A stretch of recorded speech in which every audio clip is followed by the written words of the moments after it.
अस्सलाम वालेकुम स्टूडेंट्स, आज हमारा जो टॉपिक है वो है गिल्वानिक सेल। गिल्वानिक सेल को कुछ इस तरह से हम डिफाइन करेंगे, the cell which involve spontaneous redox reaction to generate electricity, यानी ऐसा सेल जिसमें केमिकल रिएक्शन हो और as a result of that chemical reaction वहाँ पे इलेक्ट्रिसिटी प्रोड्यूस हो रही हो। यानी ऐसा सेल जिसमें केमिकल रिएक्शन से इलेक्ट्रिसिटी प्रोड्यूस हो उसे हम क्या कहेंगे? गिल्वानिक सेल कहेंगे या वोल्टिक सेल कहेंगे। ठीक है, तो अब हम सेल का देखते हैं स्ट्रक्चर। स्टूडेंट्स, गिल्वानिक सेल और डैनियल सेल का स्ट्रक्चर हमारे पास सामने डायग्राम की फॉर्म में मौजूद है। इस स्ट्रक्चर में आपको मेन 4 पार्ट्स नज़र आ रहे हैं। ठीक है, सबसे पहले जिंक का एनोड है, ये देखिए जिंक का anode, copper cathode, salt bridge और वोल्ट मीटर। ये 4 मेन पार्ट हैं इस गिल्वानिक सेल के अंदर। ठीक है, गिल्वानिक सेल के ये 4 पार्ट्स, इनकी वर्किंग और हर एक पार्ट का जो रोल है वो जब हम इसका फंक्शन पढ़ेंगे तो उसमें मैं एक्सप्लेन करूँगी। अभी हम सिर्फ स्ट्रक्चर देख रहे हैं और स्ट्रक्चर में हम सारे पॉइंट्स को देखेंगे कि वो कौन कौन से हैं। अच्छा, अब जो जिंक एनोड आपको नज़र आ रहा है वो डिप है जिंक सल्फेट के सोल्यूशन के अंदर। ठीक है, यानी जिंक का एनोड किस इलेक्ट्रोलाइट के अंदर डिप हुआ है? जिंक सल्फेट में। इसमें जिंक के आयन और सल्फेट आयन्स आपको नज़र आ रहे हैं। उसके बाद कैथोड, कॉपर के कैथोड को देखिए। कॉपर का कैथोड हमारे पास उसके लिए जो इलेक्ट्रोलाइट यूज़ हुआ है वो कॉपर सल्फेट का है, यानी कॉपर कैथोड अपने कॉपर सल्फेट के सॉल्ट के अंदर डिप है। ठीक है, अब ये दोनों एनोड और कैथोड दोनों आपस में कनेक्टेड हैं। एक और इन्वर्टेड यू ट्यूब आपको नज़र आ रही है, ये है सॉल्ट ब्रिज, इसे सॉल्ट ब्रिज कहते हैं। ये इसके अंदर जो मटेरियल फिल है वो KCl है। ठीक है, पोटेशियम क्लोराइड इसके अंदर जो है वो फिल है, पोटेशियम आयंस, और ये भी एक इलेक्ट्रोलाइट है। ठीक है, अच्छा, इसका फंक्शन क्या है वो जब हम इसकी वर्किंग पढ़ेंगे सेल की तो फिर हम सॉल्ट ब्रिज के फंक्शन को देखेंगे। राइट नाउ ये दोनों को कनेक्ट कर रहा है और एक इन्वर्टेड यू ट्यूब है जो कि आपको सामने नज़र आ रही है। उसके बाद कनेक्टिंग वायर्स हैं जिससे एनोड और कैथोड दोनों को कनेक्ट किया गया, और वोल्ट मीटर है। अब ये जो इलेक्ट्रोकेमिकल सेल है, जैसे कि हमने इसकी डेफिनेशन में देखा है कि इसमें इलेक्ट्रिसिटी जनरेट होती है, केमिकल रिएक्शन स्टार्ट होता है और उस केमिकल रिएक्शन के रिजल्ट में, उसके नतीजे में इलेक्ट्रिसिटी जनरेट होती है, और उस इलेक्ट्रिसिटी को कनेक्ट करने के लिए यहाँ पर हमने जो डिवाइस यूज़ की है वो है वोल्ट मीटर। तो ये इस सेल का स्ट्रक्चर है। एक दफ़ा फिर रिपीट कर देती हूँ, सेल के मेन 4 पार्ट्स हैं। एक है जिंक एनोड, एनोड है जिंक का जो कि डिप है जिंक सल्फेट सोल्यूशन के अंदर। कॉपर का कैथोड है, ठीक है, और वो कॉपर कैथोड डिप है कॉपर सल्फेट के सोल्यूशन में। ये दोनों जो कंपार्टमेंट्स हैं ये आपस में कनेक्टेड हैं थ्रू इन्वर्टेड यू ट्यूब, और इस कनेक्शन को इस ग्लास ट्यूब, ये ग्लास कब होता है? इन्वर्टेड यू ट्यूब जो KCl फिल होता है जिसके अंदर, ये सॉल्ट ब्रिज कहलाता है, 3rd पार्ट। और 4th जो चीज़ यहाँ पर है वो वोल्ट मीटर है जो कि इलेक्ट्रिसिटी की जनरेशन को डिटेक्ट करती है कि सेल में जो केमिकल रिएक्शन हो रहा है उसके नतीजे में जो है वो हमारे पास इलेक्ट्रिसिटी जनरेट हुई है या नहीं हुई। तो ये जो नॉब है, इसकी जो नीडल है वो मूव करेगी, जिससे पता चलेगा कि इलेक्ट्रिसिटी केमिकल प्रोसेस के थ्रू इलेक्ट्रिसिटी जनरेट हो रही है सेल के अंदर। और ये कनेक्टिंग वायर्स हैं जो कि इलेक्ट्रॉन के पाथ को शो कर रही हैं। तो इलेक्ट्रॉन अगेन कहाँ से कहाँ मूव करें?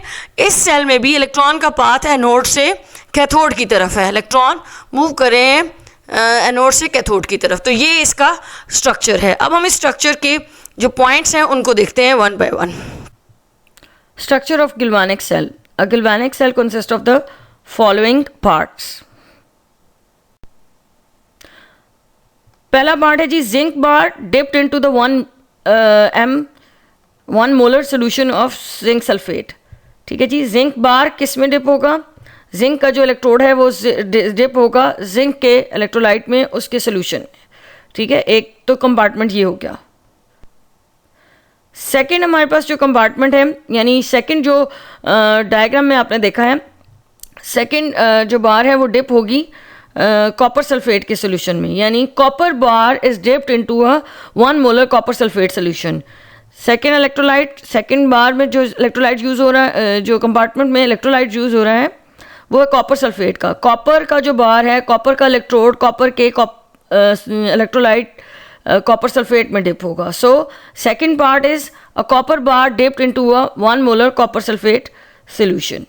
क्योंकि केमिकल रिएक्शन हो रहा है और उसके नतीजे में इलेक्ट्रिसिटी प्रोड्यूस हो रही है, तो इलेक्ट्रिसिटी प्रोड्यूस हो रही है या नहीं हो रही, इस चीज़ को चेक करने के लिए हमें जो इंस्ट्रूमेंट चाहिए वो चाहिए वोल्ट मीटर. तो वोल्ट मीटर बेसिकली सेल के अंदर करंट को डिटेक्ट करता है. उसकी नॉब मूव कर रही हो तो सिर्फ आइडिया होगा कि इलेक्ट्रिसिटी प्रोड्यूस हो रही है या नहीं हो रही. लास्ट पार्ट है और फोर्थ पार्ट है सॉल्ट ब्रिज. सॉल्ट ब्रिज क्या करता है? It is inverted U shape tube containing an inert electrolyte such as KCl. Its ions do not react with the electrode or with the ions in solution. It makes the electrical contact between the solutions through which ions can move. जी, salt bridge कैसा होता है? U-shaped, inverted U-shaped tube होती है glass की, जिसमें KCl fill होता है, पोटाशियम और क्लोरीन के आइंस होते हैं, यानी पोटाशियम आयन और क्लोराइड आइंस होते हैं. ये बिल्कुल भी ना तो इलेक्ट्रोड्स के साथ सोल्यूशन रिएक्ट करता है, ना ही दोनों कंपार्टमेंट के इलेक्ट्रोलाइट के साथ रिएक्ट करता है.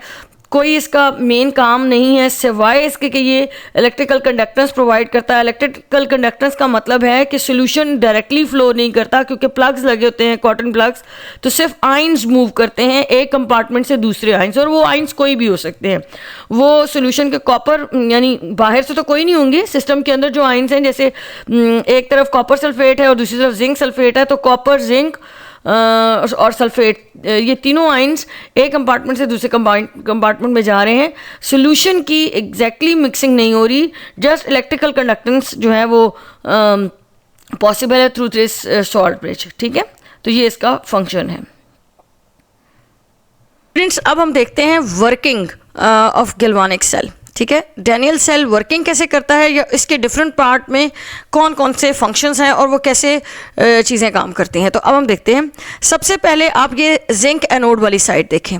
ठीक है, इलेक्ट्रॉन मूव कर रहे हैं एनोड से, ऐसे मूव कर रहे हैं और जा रहे हैं कैथोड की तरफ. ठीक है, यानी आउटर सर्किट में से इलेक्ट्रॉन जिंक से मूव करते हुए, जिंक एनोड से मूव करते हुए जा रहे हैं कॉपर कैथोड की तरफ.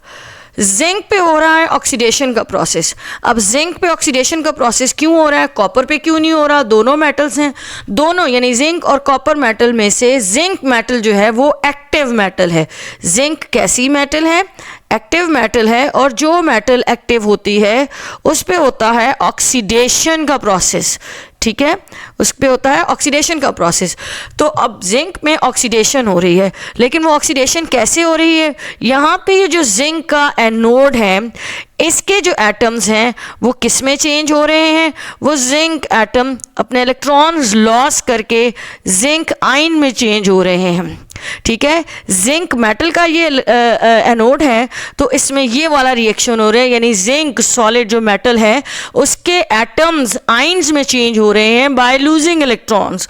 और जो इलेक्ट्रॉन लॉस हो रहे हैं वो इस जिंक रॉड से, यहाँ से इलेक्ट्रॉन मूव करके इस वायर में चले जाते हैं और यहाँ से मूव करते हुए वो कैथोड के पास आ जाते हैं. ठीक है, यानी जिंक के एटम चेंज हो रहे हैं आयन में. जिंक पे हो रहा है ऑक्सीडेशन, हाफ रिएक्शन. अब इसको हाफ रिएक्शन क्यों कहते हैं? क्योंकि ये रिएक्शन, ये जो सेल है इसमें दो कंपार्टमेंट है, एक साइड पे एनोड है, एक कैथोड है. एनोड पे ऑक्सीडेशन हो रहा है, तो आधा रिएक्शन कहाँ पे हो रहा है? रिडॉक्स रिएक्शन, हाफ रिएक्शन, यानी ऑक्सीडेशन हाफ रिएक्शन जिंक पे होगा और रिडक्शन हाफ रिएक्शन कॉपर पे होगा, कैथोड पे होगा. तो इस तरह हमारा ये सेल का जो फंक्शन है वो कंप्लीट हो जाएगा. ठीक है, तो जिंक एक्टिव मेटल है, इस पे ऑक्सीडेशन होगी, यानी इसके एटम्स इलेक्ट्रॉन लॉस करके इस इलेक्ट्रोलाइट का पार्ट बन जाएंगे, लेकिन जो जिंक आयन है वो पार्ट बन जाएंगे इलेक्ट्रोलाइट का, और जो इलेक्ट्रॉन्स हैं वो इस कनेक्टिंग वायर के अंदर चले जाएंगे और यहाँ से मूव करके आ जाएंगे कॉपर कैथोड के पास. अब कॉपर कैथोड में ये जो कॉपर सल्फेट के सोल्यूशन के अंदर जो कॉपर आयंस हैं उनकी हो जाएगी रिडक्शन, यानी ये जो इलेक्ट्रॉन आउटर सर्किट से आ रहे हैं इधर, ठीक है, ये इलेक्ट्रॉन क्या करेंगे, इनको पिक कर लेंगे, ये कॉपर आयंस, कॉपर सल्फेट, यानी इस इलेक्ट्रोलाइट की वजह से कॉपर सल्फेट जो सोल्यूशन के अंदर आयंस मौजूद हैं कॉपर के, वो इस वायर से, इस रॉड के पास, कॉपर रॉड के पास जो इलेक्ट्रॉन्स आ रहे हैं आउटर सर्किट से, उनको पिक करेंगे और क्या हो जाएंगे, कॉपर मेटल की फॉर्म में रिड्यूस हो जाएंगे। इसलिए कैथोड पे हमारे पास आ जाएगा रिडक्शन हाफ रिएक्शन। ठीक है, तो कॉपर के जो कॉपर सल्फेट की वजह से जो कॉपर आयंस बने हैं वो इन इलेक्ट्रॉन्स को गेन करेंगे जो जहाँ से एनोड की से जनरेट हुए हैं through the oxidation of zinc. तो अब ये जो आपका पूरा सेटअप है, जब इस के दौरान आउटर सर्किट से इलेक्ट्रॉन मूव करेंगे तो मूवमेंट ऑफ इलेक्ट्रॉन की वजह से करंट जनरेट होगा और उसको डिटेक्ट करेगा ये वोल्ट मीटर। अब यहाँ पे सॉल्ट ब्रिज का काम सिर्फ इलेक्ट्रिकल कांटेक्ट प्रोवाइड करना है दोनों सॉल्यूशंस को, दोनों इलेक्ट्रोलाइट्स को, इसका और कोई फंक्शन नहीं है। वो इलेक्ट्रोलाइट के साथ भी रिएक्ट नहीं करता और दोनों कंपार्टमेंट के इलेक्ट्रोड्स के साथ भी रिएक्ट नहीं करता। सॉल्ट ब्रिज का काम सिर्फ और सिर्फ इतना है कि वो देखें कि यहाँ पे जिंक और सल्फेट आयंस, यानी ये आयंस मूव कर सकते हैं, ठीक है, इसके थ्रू, यानी इलेक्ट्रिकल कांटेक्ट बना रहता है इनका। इसके अलावा सॉल्ट ब्रिज का कोई इसमें फंक्शन नहीं है। तो मुझे उम्मीद है कि आपको ये ऑक्सीडेशन हाफ रिएक्शन जो कि जिंक पे हो रहा है और कॉपर के कैथोड पे जो रिडक्शन हाफ रिएक्शन हो रहा है वो समझ आया होगा। लेकिन अगर कोई चीज़ समझ नहीं आती तो आप क्या कमेंट्स में बता दिया करें। इसके लिए ज़रूरी है कि आप पूरी वीडियो देखें और इस टॉपिक को समझें क्योंकि ये आपके सिलेबस का पार्ट है। ठीक है, तो अभी इसको लिखना कैसे है वो मैं आपको स्टेप्स में बताती हूँ। Thank you.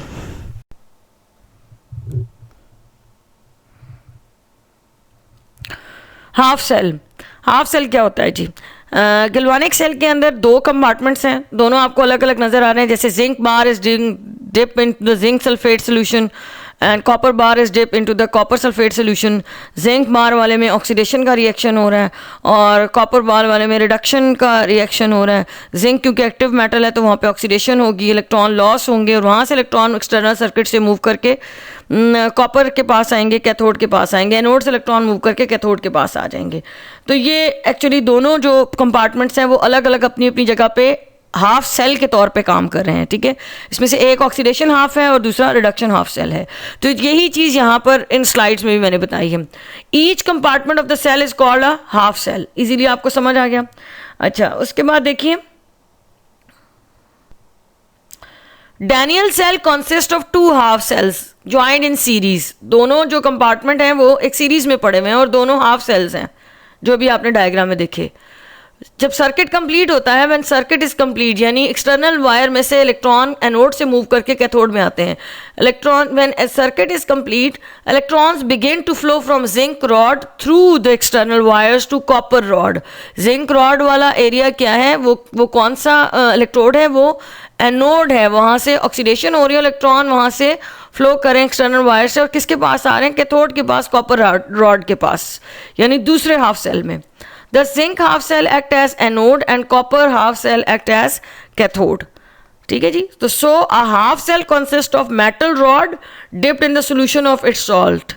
हाफ सेल कैसे बनता है कि मेटल इलेक्ट्रोड या मेटल रॉड अपने ही इलेक्ट्रोलाइट के अंदर डिप हो। जैसे जिंक रॉड इज या zinc bar is dip into the zinc sulphate solution and copper bar is dipped into the 1 molar copper sulphate solution. तो वो दोनों अलग अलग अपनी जगह पे क्या हैं, वो हाफ सेल्स हैं। इसमें एक में ऑक्सीडेशन है और एक में रिडक्शन है। हम वर्किंग ऑफ गैल्वानिक सेल के स्टेप्स को रिवाइज कर लेते हैं। डैनियल सेल में इलेक्ट्रॉन फ्लो कर रहे हैं जी, जिंक रॉड से स्टार्ट होते हैं और थ्रू द एक्सटर्नल वायर्स चले जाते हैं कॉपर इलेक्ट्रोड के पास। ठीक है जी। तो यहाँ पर वो पॉइंट मैंने यूँ लिखा है, in Daniell cell electrons flow from zinc rod through the external wire to the copper rod. ठीक है, उसके बाद दिस इज बिकॉज, ऐसा क्यों होता है, because zinc is more active it metal and it has more tendency to loss electron. तो oxidation किसकी हो रही है, जिंक की हो रही है। यहाँ से इलेक्ट्रॉन मूव करके जा रहे हैं, कॉपर के पास जा रहे हैं। ठीक है, zinc atoms from the rod go into the solution. ये मैंने अभी आपको जब वर्किंग बताई है सेल की तो उसमें बताया है कि जिंक के एटम क्या है, एक्टिव हैं, वो रॉड में से निकल के लॉस करेंगे इलेक्ट्रॉन और जिंक आयन में चेंज होके इलेक्ट्रोलाइट के अंदर चले जाएंगे। ठीक है, आयन्स इलेक्ट्रोलाइट का पार्ट बन जाएंगे और जो इलेक्ट्रॉन्स हैं वो एक्सटर्नल वायर के थ्रू ट्रैवल करके कॉपर इलेक्ट्रोड के पास चले जाएंगे। These electrons flow in the external circuit. तो ये जो हमारे पास गैल्वानिक सेल की वर्किंग में जो जिंक वाला पार्ट है वो कुछ इस तरह से है। अगेन अब यहाँ पे हाफ रिएक्शन की चीज़ आपको स्लाइड पे नज़र आ रही है। दस oxidation half reaction occur at anode compartment, ये चीज़ ऑलरेडी हम पढ़ चुके हैं। एनोड पे क्या रिएक्शन होगा, जिंक आपको नज़र आ रहा है यहाँ पे oxidation half reaction, zinc metal electron loss करके जिंक आयन में चेंज हो रही है और जो इलेक्ट्रॉन लॉस हुए हैं वो यहाँ पर आपको नज़र आ रहे हैं। तो जिंक मेटल यानी सॉलिड फॉर्म से चेंज होकर जिंक आयन में जा रहा है और जो इलेक्ट्रॉन लॉस हुए हैं, तो ये क्या है, ये ऑक्सीडेशन रिएक्शन है, क्योंकि ये गैल्वानिक सेल के कंपार्टमेंट में हो रहा है, इसलिए ये ऑक्सीडेशन हाफ रिएक्शन हो गया। इसी तरह एक्सटर्नल वायर से इलेक्ट्रॉन जो हैं वो जा रहे हैं दूसरी तरफ, कैथोड की तरफ, कॉपर की तरफ।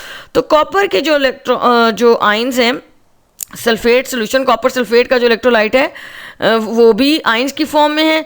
तो सारे के सारे कॉपर जो है वो आयंस कॉपर मेटल पे जाके क्या हो रहे हैं, रिड्यूस हो रहे हैं और डिपॉजिट हो रहे हैं। ठीक है जी। रिडक्शन हाफ रिएक्शन अगर हो रहा है जी कहाँ पे, reduction half reaction is happening over the cathode. तो वो कैसे हो रहा है, कॉपर के जितने भी आयंस हैं वो आउटर सर्किट से आने वाले इलेक्ट्रॉन्स को गेन कर रहे हैं और कॉपर मेटल में चेंज हो रहे हैं। तो ये हो गया रिडक्शन हाफ रिएक्शन कॉपर वाले कंपार्टमेंट के अंदर। Such oxidation and reduction reactions are called half cell reactions. Again ये वही बात है जो मैंने ऑलरेडी आपको एक्सप्लेन कर दी है हाफ सेल वाले पोर्शन के अंदर। ठीक है, तो ये इस सेल की वर्किंग होगी। मुझे उम्मीद है कि आपको ये सब चीज़ें अच्छे तरीके से समझ आई होंगी, और अगर कोई चीज़ कंफ्यूज करती है तो आप दोबारा से उस पॉइंट को हाईलाइट करें, पूछ लें। ठीक है, अच्छा, ये जो डायग्राम आपने देखी है अभी वीडियो में, तो ये मेरी एक बहुत ही अच्छी स्टूडेंट्स ने बनाई हुई है, हसीबा ने। तो थैंक यू हसीबा। ओके जी, अल्लाह हाफ़िज़।